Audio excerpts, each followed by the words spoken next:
Welcome back. We have a triangle CAT. We have P is in center of a triangle CAT. We're going to find the distance of PD. Let's review what is called in center. In the last video, we learned what is called concurrency. When we have 3 or more lines meet at the same point, that point is called a point of concurrency. Now, the point of concurrency of 3 angle bisector of a triangle is called the incenter of the triangle. The incenter always lies inside the triangle. Now, recall there's a theorem called concurrency of angle bisectors of a triangle.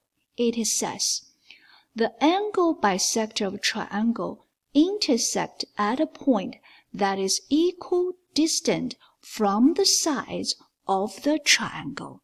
Now, by this rule, we can confidently write down, let's get some color, write down PG has the same length as PO has the same length and PD. Okay? All right. Now, let's see what we're given.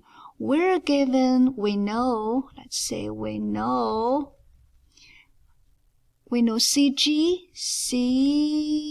is 16 and CP is 20. Oh, let's color this. If we color this, I'm going to color this green. Did you see this is a right triangle?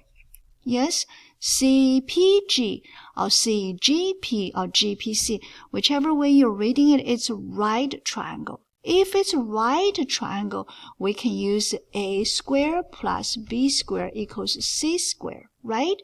And in this given little right triangle CPG, we have PG, we don't know. We can leave PG as A square. And we do have a CG, we know that is 16 square. And CP, that is 20 square. All right? And let's find A square. A square would be 20 square minus 16 square. We don't want A square, we want A. Therefore, put it under the square root.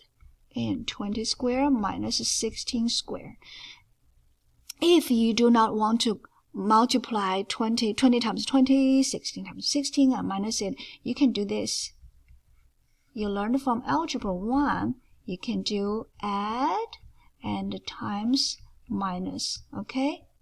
Minus 16. You can try that. This is just a quick review of what you learned from Algebra 1.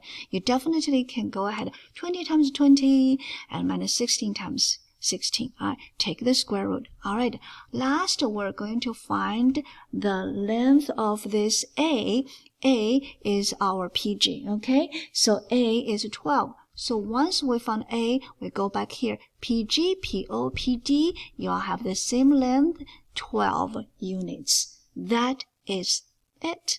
And we use the concurrency of angle bisector theorem. Happy learning.